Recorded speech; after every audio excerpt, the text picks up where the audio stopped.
Good morning friends. നമ്മളിന്ന് types of ഗ്രൂപ്പ്സിനെ പറ്റിയിട്ടാണ് discuss ചെയ്യാൻ പോകുന്നത്. സോ ആസ് എൻ ഇൻട്രൊഡക്ഷൻ നിങ്ങൾക്ക് കാണാം, ഹ്യൂമൻസ് സോഷ്യൽ ബീയിങ് ആണെന്നും നമ്മൾ we live and work in groups എന്ന് പറഞ്ഞിട്ടുണ്ട്.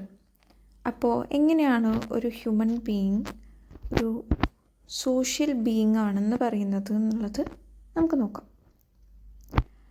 സോ ഒരു മനുഷ്യൻ ജനിക്കുന്നത് മുതൽ അവർ കുടുംബത്തിലും സുഹൃത്തുക്കളുടെ ഇടയിലും സ്കൂൾ അങ്ങനെ മറ്റ് പല സമൂഹം എന്നിവ പോലുള്ള ഗ്രൂപ്പുകളിലാണ് ജീവിക്കുന്നത്. മറ്റ് പലരുമായി ബന്ധപ്പെടുകയും ആശയവിനിമയം നടത്തുകയും ചെയ്യുമ്പോഴാണ്, അങ്ങനെ സഹകരിക്കുകയും ചെയ്തിട്ടാണ് മനുഷ്യൻ തൻ്റെ ആവശ്യങ്ങൾ നിറവേറ്റുന്നതെന്ന് നമുക്കറിയാം. സമൂഹത്തിൽ ജീവിക്കുന്നതിനാലാണ് നമ്മൾ മനുഷ്യൻ്റെ ഭാഷ, സംസ്കാരം, മൂല്യങ്ങൾ, അങ്ങനെ പെരുമാറ്റം തുടങ്ങിയവ നമ്മൾ പഠിക്കുന്നത്. അപ്പോൾ അതുകൊണ്ട് തന്നെയാണ് മനുഷ്യനൊരു സോഷ്യൽ ബീയിങ് ആയിട്ട് വിളിക്കുന്നത്. ഗ്രൂപ്പ്സ് എന്ന് പറയുന്നത് അത് ചെറുതോ വലിയ ഗ്രൂപ്പോ, അത് ഫോർമലായിട്ടോ ഇൻഫോർമലായിട്ടോ അങ്ങനെ പല വിധത്തിലുള്ള ഗ്രൂപ്പ്സ് ഉണ്ട്. അപ്പോൾ അത് നമ്മൾ അടുത്ത സെക്ഷനിലൊക്കെ കൂടുതലായിട്ട് ഡിസ്കസ് ചെയ്യും. അപ്പം നമുക്കതിലേക്ക് ഡീപ്പായിട്ട് പോകാം. അപ്പോൾ വിവിധ തരത്തിലുള്ള ഗ്രൂപ്പ്സ് നമ്മൾ മനസ്സിലാക്കുന്നതിലൂടെ നമുക്ക് ഒരു മനുഷ്യൻ എങ്ങനെയാണ് സമൂഹത്തിൽ ഇടപെടുന്നത്, അവരെങ്ങനെയാണ് സഹകരിച്ച് ജീവിക്കുന്നതെന്നൊക്കെ നമുക്ക് മനസ്സിലാക്കാൻ പറ്റും അല്ലേ. അപ്പം നമുക്കിനി ഏതൊക്കെ തരത്തിലുള്ള ഗ്രൂപ്പ്സാണ് ഉള്ളത് എന്നുള്ളത് നോക്കാം. അപ്പോൾ എക്സാമ്പിൾസ് ആയിട്ട് നമുക്ക് ഫാമിലി ഉണ്ട്, ഫ്രണ്ട്സ് എന്ന് പറയുന്ന മറ്റൊരു ഗ്രൂപ്പാണ്, സ്കൂളിലെ ക്ലാസ് റൂമിൽ നമുക്കൊരു ഗ്രൂപ്പുണ്ട്, സ്പോർട്സ് ടീമായാൽ അതൊരു മറ്റൊരു ഗ്രൂപ്പാണ്, വർക്ക് പ്ലേസ്, അങ്ങനെ പല വിധത്തിലുള്ള ഗ്രൂപ്പുകളുണ്ടാവും. അങ്ങനെയുള്ള അതൊക്കെയാണ് നമുക്ക് ഗ്രൂപ്പ്സിൻ്റെ എക്സാമ്പിൾസ് ആയിട്ട് പറയാൻ പറ്റുന്നത്. പ്രധാനമായിട്ടും ഏതൊക്കെ ടൈപ്സ് ഓഫ് ഗ്രൂപ്പ്സ് ഉണ്ട് എന്നുള്ളത് ഡിസ്കസ് ചെയ്യാം ഇനി. Primary and secondary groups. First നമുക്ക് പ്രൈമറി ഗ്രൂപ്പ്സിനെ പറ്റി ഡിസ്കസ് ചെയ്യാം. അപ്പോൾ അതിൻ്റെ ഡെഫിനേഷൻ വരുന്നത് small close net groups with personal intimate and lasting relationships. അതായത് നമുക്കൊരു എക്സാമ്പിൾ വെച്ച് പറയുമ്പോൾ കൂടുതലായിട്ട് മനസ്സിലാവും. അതായത് പ്രൈമറി ഗ്രൂപ്പ് എന്ന് പറയുമ്പോൾ എൻ്റെ എക്സാമ്പിൾ ഫാമിലി, നമ്മൾ അടുത്ത സുഹൃത്തുക്കൾ, അയൽവാസി, അല്ലെങ്കിൽ നമ്മൾ കളിക്കൂട്ടുകാർ, അങ്ങനെയുള്ളവരൊക്കെയാണ് നമ്മൾ പ്രൈമറി ഗ്രൂപ്പ്സിൽ ഉൾപ്പെടുത്തുക. അതായത് നമുക്ക് പറയുമ്പോൾ തന്നെ അറിയാം, അധികം ഫോർമാലിറ്റി ഒന്നും ഇല്ലാത്ത, നമ്മൾ ഭയങ്കര ക്ലോസ്ലി കണക്റ്റഡ് ആയിട്ടുള്ള, നമുക്ക് മാനസികമായി വളരെ അടുപ്പുള്ള ആൾക്കാരാണ് ഫാമിലിയൊക്കെ ഉണ്ടാവുക. അല്ലെങ്കിൽ നമ്മുടെ ഏറ്റവും അടുത്ത സുഹൃത്തുക്കളെന്നൊക്കെ പറയുന്നത് നമ്മുടെ എല്ലാ കാര്യങ്ങളും ഷെയർ ചെയ്യുന്ന ആൾക്കാരായിരിക്കും തീർച്ചയായും. അപ്പോൾ അതിൻ്റെ പ്രധാനപ്പെട്ട ഫീച്ചേഴ്സ് എന്ന് പറയുന്നത് ഫേസ് ടു ഫേസ് ഇൻറ്ററാക്ഷൻ, നമ്മുടെ മുഖത്തോട് മുഖം നോക്കി സംസാരിക്കുന്ന, നമ്മൾ സ്ഥിരമായി ഇൻറ്ററാക്ട് ചെയ്യുന്ന സംസാരിക്കുന്ന ആൾക്കാരായിരിക്കും അവർ.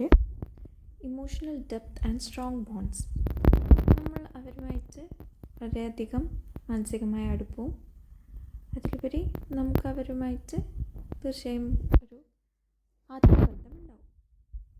മൂന്നാമത്തെ ഫീച്ചറായിട്ട് പറയുന്നത് കോപ്പറേഷൻ ആൻഡ് മ്യൂച്വൽ ഹെൽപ്പ്. നമ്മൾ തീർച്ചയായും നല്ലോണം സ്നേഹവും വിശ്വാസവും ഒക്കെ ഉള്ള ആൾക്കാരായിരിക്കും. തീർച്ചയായും ഇവിടെയുള്ള ബന്ധം വളരെ അടുപ്പമുള്ളതായിരിക്കും. പിന്നെ മറ്റൊരു ഫീച്ചർ നമുക്ക് പറയാൻ പറ്റുന്നത്, ഇപ്പോൾ ഉദാഹരണത്തിന് ഒരു കുടുംബത്തിലെ അമ്മ, അച്ഛൻ, സഹോദരങ്ങൾ എന്നിവർ തമ്മിലുള്ള ബന്ധം, അവരൊരുമിച്ച് ജീവിക്കുകയും ഒരാൾ മറ്റൊരാളെ സഹായിക്കുകയൊക്കെ ചെയ്തിട്ടാണ് മുന്നോട്ട് പോകുന്നത്. ആ ഒരു എക്സാമ്പിൾ ചിന്തിച്ചാൽ തന്നെ പ്രൈമറി ഗ്രൂപ്പിൻ്റെ ഫീച്ചേഴ്സ് നമുക്ക് പറയാവുന്നതേ ഉള്ളൂ. ഇത്തരത്തിലുള്ള ഗ്രൂപ്പുകളാണ് ഭാവിയിൽ നമ്മുടെ സ്വഭാവവും നമ്മുടെ ശീലങ്ങൾ, നമുക്കുണ്ടാകുന്ന മൂല്യങ്ങൾ എന്നിവ രൂപപ്പെടുന്നതിൽ വലിയ പങ്ക് വഹിക്കുന്നത്. അടുത്തതായി പറയാനുള്ളത് സെക്കൻഡറി ഗ്രൂപ്പ്സാണ്. അപ്പോൾ സെക്കൻഡറി ഗ്രൂപ്പ്സ് എന്ന് പറയുന്നത് നമുക്ക് എക്സാമ്പിൾ വെച്ച് പറയാം. സ്കൂളിലെ ക്ലാസ്മേറ്റ്സ്, അല്ലെങ്കിൽ നമ്മളൊരു ഓഫീസിൽ വർക്ക് ചെയ്യുമ്പോൾ അവിടെ ഉണ്ടാകുന്ന കോവർക്കേഴ്സ്, അല്ലെങ്കിൽ ഒരു പെർട്ടിക്കുലർ ക്ലബിലെ മെമ്പേഴ്സ്, അതിപ്പോൾ ഒരു സയൻസ് ക്ലബ്ബോ അങ്ങനെയുള്ള പല വിധത്തിലുള്ള ക്ലബ്ബുകളുണ്ട്, അതിലെ പാർട്ടായിരിക്കും പല ആൾക്കാരും. അപ്പോൾ അങ്ങനെയുള്ള ഭയങ്കര ഫോർമലായിട്ടുള്ള ഗ്രൂപ്പ്സാണ് സെക്കൻഡറി ഗ്രൂപ്പ്സിൽ ഉൾപ്പെടുക. അപ്പോൾ അതിൻ്റെ ഡെഫിനിഷൻ എന്ന് പറയുന്നത് larger impersonal groups formed four specific goals or tasks. അതായത് ഒരു കൃത്യമായ ലക്ഷ്യം നേടിയെടുക്കാനുള്ള ഗ്രൂപ്പുകൾ. അവർക്ക് ഇമോഷണൽ കണക്ഷൻസൊക്കെ, മാനസികമായ അടുപ്പം ഉണ്ടാവുക എന്നുള്ളത് റെയറാണ്. അപ്പോൾ സെക്കൻഡറി ഗ്രൂപ്പ്സ് എന്ന് പറഞ്ഞാൽ ദ്വിതീയ ഗ്രൂപ്പുകൾ എന്ന് പറയും. ഇവിടെ ബന്ധം എന്ന് പറയുന്നത് ഭയങ്കര വ്യക്തിപരമായ ബന്ധമല്ല, ഒരു ജോലി അല്ലെങ്കിൽ ഒരു ഉത്തരവാദിത്തമാണ് അവിടെ പ്രധാനമായിട്ടും കാര്യമാക്കുന്നത്. ഇപ്പോൾ ഒരു ഉദാഹരണത്തിന്, ഒരു ക്ലാസ്സിലെ എല്ലാ വിദ്യാർത്ഥികളും ഒരേ ലക്ഷ്യത്തിന് പഠനത്തിനായിട്ടാണ് ഒരുമിച്ചിരിക്കുന്നത്. പക്ഷേ എല്ലാവരും അടുത്ത സുഹൃത്തുക്കളായിരിക്കണം എന്നില്ലല്ലോ. അങ്ങനെ അപ്പോൾ ഇത്തരത്തിലുള്ള ഗ്രൂപ്പുകൾ നമ്മൾ സമൂഹത്തിലെ പല വിധത്തിലുള്ള ആളുകളായിട്ട് ഇടപഴകാൻ വേണ്ടി സഹായിക്കുന്നുണ്ട്. അപ്പോൾ ഇത്തരം ഗ്രൂപ്പുകളുടെ ഒരു പ്രാധാന്യം എന്ന് പറയുന്നത് ഒരു കൃത്യമായ ലക്ഷ്യത്തിലേക്ക് നമ്മൾ എത്തിച്ചേരാൻ വേണ്ടി ഒരു ഗ്രൂപ്പ് ആയി സഹായിക്കുക എന്നുള്ളതാണ്. പിന്നെ നമ്മുടെ ഒരു സാമൂഹികപരമായ ഇടപെടലുകൾ കുറച്ചുകൂടി കൂടുകയും നമുക്കുണ്ടാകുന്ന ഒരു സോഷ്യൽ എക്സ്പോഷർ വളരെ വലുതായിരിക്കും. അടുത്തതായി നമ്മൾ സംസാരിക്കാൻ പോകുന്നത് ഫോർമൽ ആൻഡ് ഇൻഫോർമൽ ഗ്രൂപ്പ്സിനെ പറ്റിയിട്ടാണ്. അപ്പോൾ നമുക്ക് ആദ്യമായിട്ട് ഫോർമൽ ഗ്രൂപ്പ്സിനെ പറ്റി സംസാരിക്കാം. ഫോർമൽ എന്നുള്ള വാക്കിൽ തന്നെ ഫോർമാലിറ്റി നമുക്ക് വളരെയേറെ സുപരിചിതമായിട്ടുള്ളൊരു വാക്കാണ്. ഫോർമൽ ഗ്രൂപ്പ്സ് എന്ന് പറയുമ്പോൾ തന്നെ നമുക്ക് മനസ്സിലാക്കാം അതൊരു കൃത്യമായ നിയമങ്ങളനുസരിച്ചും ഔപചാരികമായിട്ടുള്ള ഗ്രൂപ്പുകളാണ് അവ മിക്കവാറും ഉണ്ടാവുക. അപ്പോൾ അതിനൊരു കൃത്യമായ ഘടനയെ അങ്ങനെയുള്ളൊരു രീതിയാണ് ഈ ഗ്രൂപ്പുകളിൽ ഉൾപ്പെടുത്തിയിട്ടുണ്ടാവുക. അപ്പോൾ ഇവിടെയുള്ള ആളുകൾ നിശ്ചിത ചുമതലകളും സ്ഥാനങ്ങളൊക്കെ ഉണ്ടായിരിക്കും.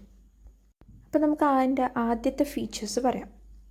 അതായത് ക്ലിയർ ഹൈറാർക്കി ആൻഡ് റെസ്പോൺസിബിലിറ്റീസ്. അതായത് നമുക്കതൊരു എക്സാമ്പിളിലൂടെ പറയാം.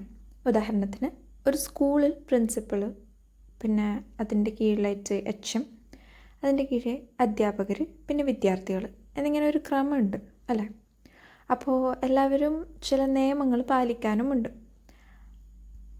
അപ്പോൾ ഫസ്റ്റ് ഫീച്ചറിൽ പറയുന്ന ഹൈറാർക്കി എന്ന് പറയുന്നുള്ള ടേം നമ്മൾ പല പ്രാവശ്യമായിട്ട് കേട്ടിട്ടുണ്ടാവും. ഒരു ഗ്രൂപ്പിലോ അല്ലെങ്കിൽ ഒരു സ്ഥാപനത്തിലോ എല്ലാം പദവികൾ മുകളിൽ നിന്ന് താഴേക്ക് ക്രമീകരിച്ചിട്ടുണ്ടാവും.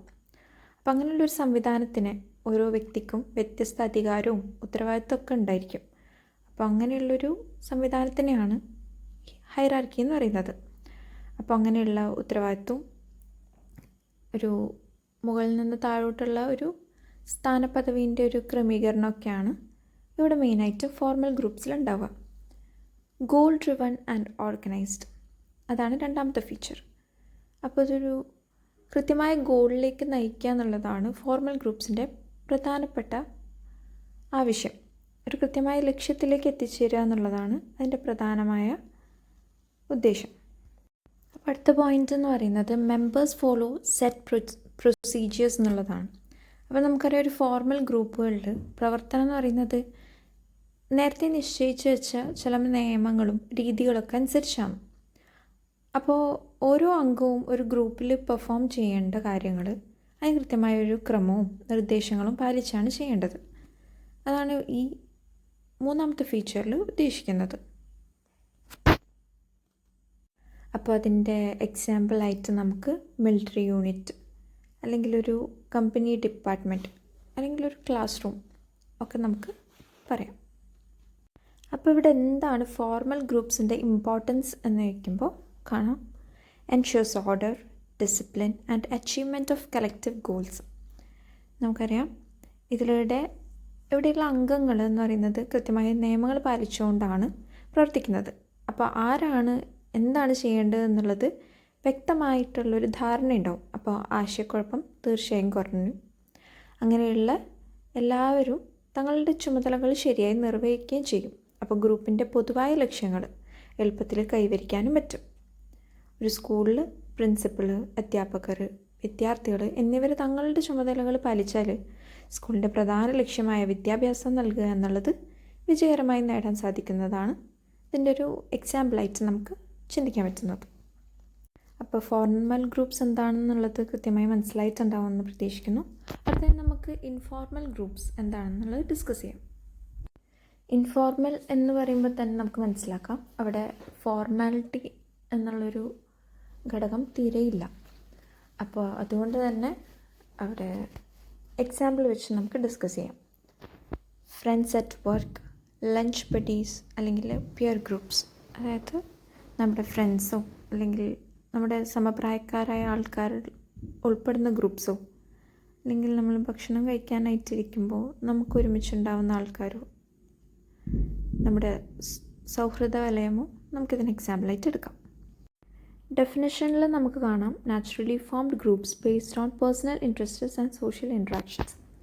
അതായത് നമ്മുടെ വ്യക്തിപരമായ താല്പര്യങ്ങൾക്കനുസരിച്ച് ഒരു കൃത്യമായ പ്ലാനിങ്ങോടെ അല്ലാതെ നാച്ചുറലായിട്ട് സ്വാഭാവികമായി രൂപപ്പെട്ട ഗ്രൂപ്പുകളായിരിക്കും മിക്കവാറും ഇൻഫോർമൽ ഗ്രൂപ്പ്സ്.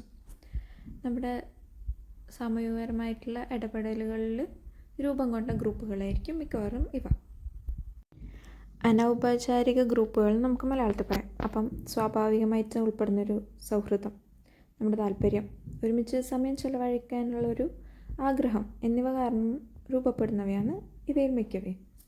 അപ്പോൾ ഇവയ്ക്ക് ഫീച്ചേഴ്സ് എന്ന് പറഞ്ഞിട്ട് നമുക്ക് പറയാൻ പറ്റുന്നത് no official structure or rules. അതായത് ഒരു പ്രത്യേക നിയമങ്ങളൊന്നുമില്ല, ഒരു കൃത്യമായ ഇന്ന രീതിയിൽ പ്രവർത്തിക്കണം എന്ന് പറഞ്ഞിട്ടൊരു നേരത്തെയുള്ള ധാരണയൊന്നും ഇതിനില്ല. അപ്പോൾ രണ്ടാമത്തെ ഫീച്ചറായിട്ട് നമ്മൾ പറയുന്നത് ഫ്ലെക്സിബിൾ ആൻഡ് സ്പോണ്ടേനിയസ് എന്നുള്ളതാണ്. ഇവിടെ ഫ്ലെക്സിബിൾ എന്നുള്ളതുകൊണ്ട് ഉദ്ദേശിക്കുന്നത് ഭയങ്കര കർശനമായ നിയമങ്ങളോ നിശ്ചിതമായിട്ടുള്ളൊരു ഘടനയോ ഇല്ല. അതുകൊണ്ട് തന്നെ ബന്ധവും പ്രവർത്തനങ്ങളും ഒക്കെ ഭയങ്കര സ്വാതന്ത്ര്യത്തോടെ ഉള്ളതായിരിക്കും. മാറ്റങ്ങൾക്കനുസരിച്ച് എളുപ്പത്തിൽ മാറ്റാൻ പറ്റുന്നതുമാണ്. അതുകൊണ്ട് തന്നെ ഇതിന് ഫ്ലെക്സിബിൾ എന്ന് നമുക്ക് പറയാം. പിന്നെ സ്പോണ്ടേനിയസ് എന്ന് അർത്ഥമാക്കുന്നത് സ്വാഭാവികമായിട്ട് രൂപപ്പെടുന്നതാണ്.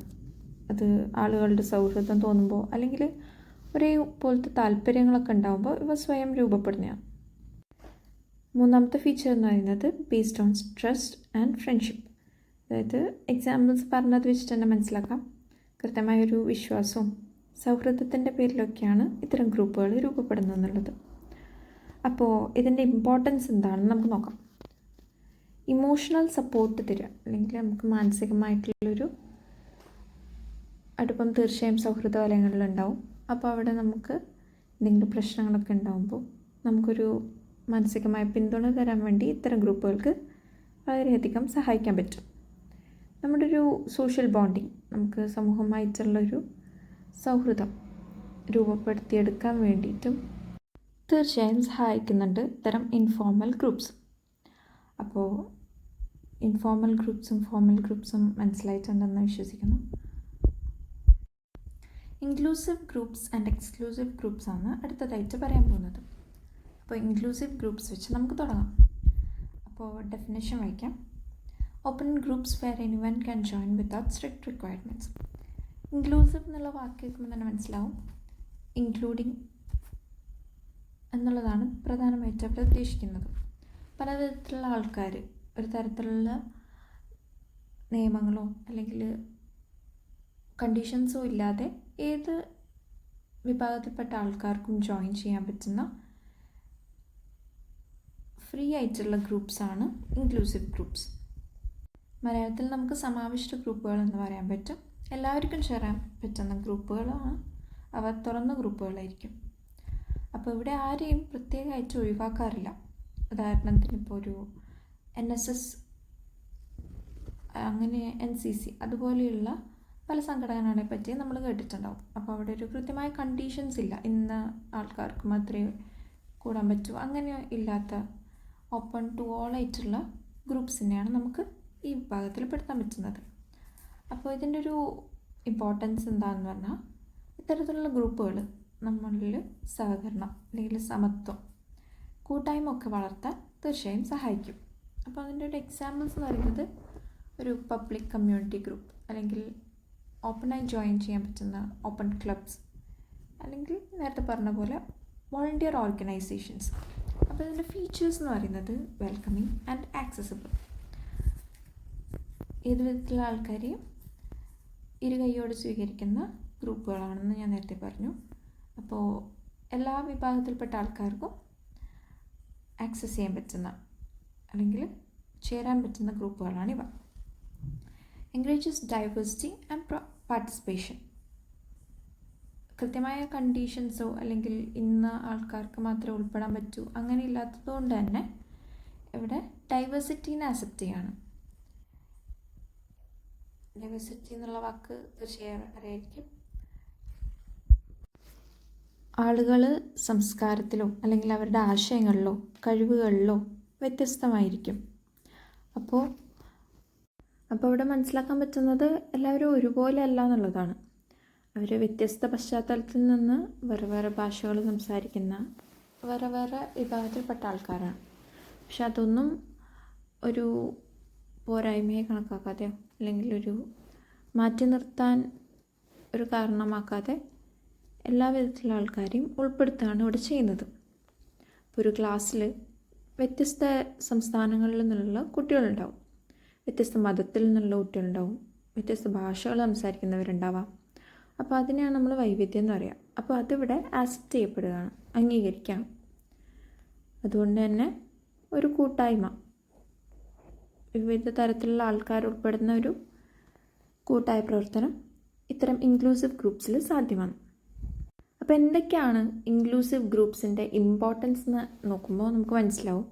പ്രൊമോട്ട്സ് ഇൻക്ലൂഷൻ, അതായത് എല്ലാ വിധത്തിലുള്ള ആൾക്കാരെയും ഇൻക്ലൂഡ് ചെയ്യുക എന്നുള്ളൊരു കോൺസെപ്റ്റിനെ കുറച്ചുകൂടി പ്രൊമോട്ട് ചെയ്യുകയാണ്, കുറച്ചുകൂടി അതിന് പ്രചരണം കൊടുക്കുകയാണ്.